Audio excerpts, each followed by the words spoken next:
நண்பர்கள் அனைவருக்கும் வணக்கம். எனர்ஜி ஹோம் மதுரையிலிருந்து மருத்துவர் அனிதா ஜெரோம்.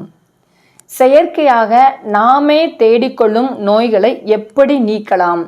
நாமே நமக்கு மருத்துவர்.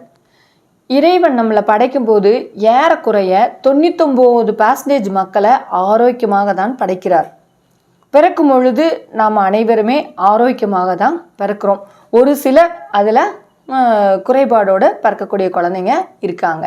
ஆனால் நம்ம வளரும் போது தான் இடையிடையே நோய்கள் நமக்கு வருகிறது. அந்த நோயை நம்ம ஏன் வருது, எதனால் வருகிறது, எப்படி என்பதை தெரிந்து கொண்டு அதில் உள்ள குறைகளை நம்ம நீக்கிட்டோம் அப்படின்னு சொன்னோன்னா ஆரம்பத்திலேயே நோய்களை கண்டுபிடிச்சி நீக்குவதற்கு நாம் முயற்சி செய்தோம் அப்படின்னு சொன்னோன்னா நோய்களை தவிர்த்து விடலாம்.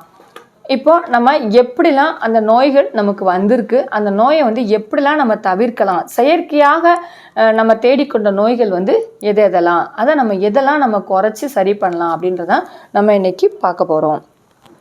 நாமே தவறான உணவு முறைகளாலும் கெட்ட பழக்க வழக்கங்களாலும் ஒழுக்கமற்ற செயல்களாலும் உடல் உழைப்பு இல்லாமையாலும் முறையற்ற உடல் உறவு கொள்வதாலும் சரியான தூக்கமின்மையாலும் சோம்பேறித்தனமான எண்ணங்களாலும் தான் நமக்கு நோய் வருது. கோபம், கவலை, பேராசையாலும் நோய்களை நாமே தேடிக்கொள்கிறோம். இப்படி நாமே தேடிக்கொண்ட நோய்களை நாமே கடும் முயற்சி செய்தால் மட்டும்தான் நம்மள்கிட்ட அந்த நோய் முற்றிலுமாக அகல முடியும். நம்மை விட்டு நோய்களை விரட்டி அடிக்க பல முயற்சிகளை நாம் மேற்கொள்ள வேண்டும்.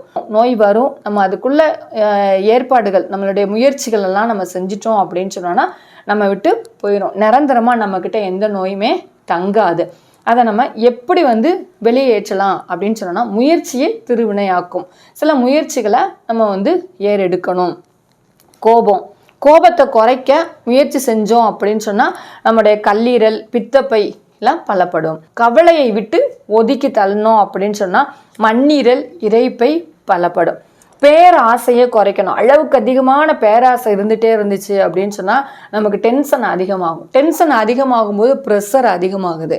ப்ரெஷர் அதிகமாகும் போது தொட்டு அப்படியே ஹார்ட் ரிலேட்டடான பிரச்சனை வரும்போது பிளட் சர்க்குலேஷன் தடைப்படுது. அப்போ பேராசையை குறைச்சிட்டோம் அப்படின்னு சொன்னால் நம்மளுடைய இருதயமும் சிறுகுடலும் நமக்கு பலமாகிறதுக்கு வாய்ப்பு இருக்குது. தேவையில்லாத பயத்தை நீக்கிட்டோம் அப்படின்னு சொன்னோன்னா சிறுநீரகமும் சிறுநீரக பையும் நல்லா ஸ்ட்ராங்காக மாறிடும். துக்கப்பட்டு புலம்பிக்கிட்டே இருந்தோம் அப்படின்னு சொன்னால் நுரையீரல், பெருங்குடல் அதன் வேலையை ஒழுங்காக செய்யாது. அப்போது நம்ம என்னெல்லாம் மாற்றணும் அப்படின்னு சொன்னால் கோபம் அதிகமாக இருக்கக்கூடாது, அதுக்கப்புறம் கவலை இருக்கக்கூடாது, பேராசை இருக்கக்கூடாது, அதுக்கப்புறம் பயம் இருக்கக்கூடாது, துக்கம் இருக்கக்கூடாது.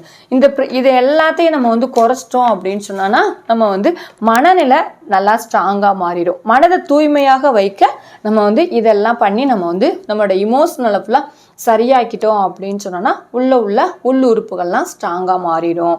உணவு முறைகளையும் உண்ணும் நேரத்தையும் மாற்ற முயற்சிக்க வேண்டும். இரவில் மட்டும்தான் தூங்க பழகணும், பகலில் தூங்கக்கூடாது. உடலில் தேங்கி இருக்கும் கழிவுகளை அன்றன்றே வெளியே அகற்றணும். நமக்கு நாமே கடும் முயற்சி செய்து பெரிதும் முன்னேற்றம் காணலாம்.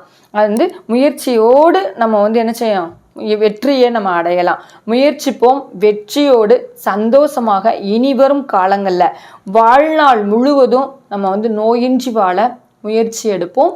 நன்றி, வணக்கம்.